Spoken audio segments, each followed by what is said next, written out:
He's now with the Foundation for Defense of Democracies, Rich Goldberg. Rich, what do you make of Julian's report here? The Biden White House is making vague claims of holding Iran accountable, but how?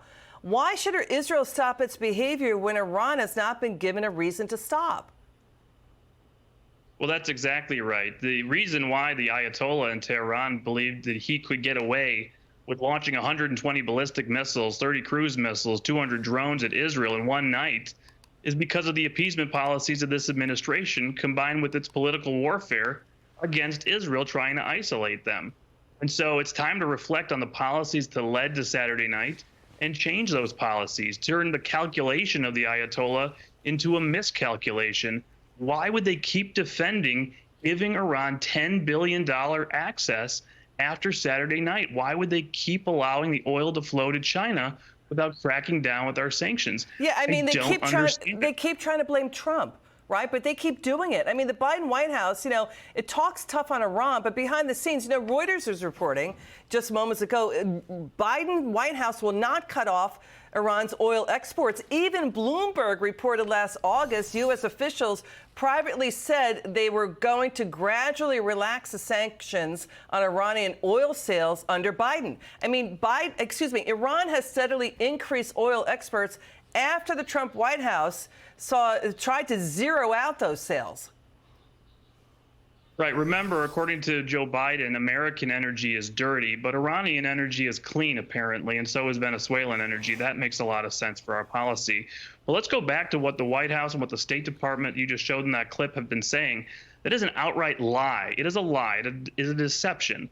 The Trump administration never allowed Iran access to a single nickel of the money that Iraq was paying for electricity. We required that money to be put in an escrow account.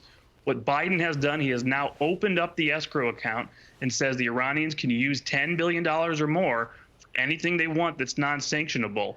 That means it's budget support. $10 billion now available here, opening up $10 billion there. It's fungible, yeah. So let me stay on this. Lawmakers are slamming Democrat Senator Chuck Schumer for claiming to stand with Israel despite recently attacking Israel's leadership from the floor of the U.S. Senate. I mean, the lawmakers are saying Schumer is, he's holding aid to Israel hostage. He's playing petty politics.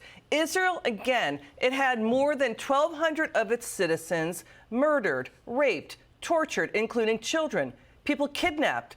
But the Biden White House is telling it to exercise restraint. We understand exactly what's going on in Gaza. Nobody wants to see civilians hurt or killed and talked about as collateral damage. That is an issue. But what the issue is that Hamas wants to destroy Israel, period.